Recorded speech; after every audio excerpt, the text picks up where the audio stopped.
You ask Tiger to solve. This deals with linear equations with one unknown. The final result is x equals 21. Let's solve it step by step. Group all constants on the right side of the equation.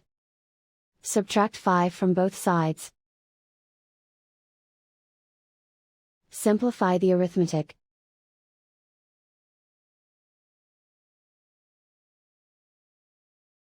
Isolate the x. Multiply both sides by 7. Group like terms. Multiply the coefficients. Simplify the fraction. Simplify the arithmetic. And so the final result is x equals 21.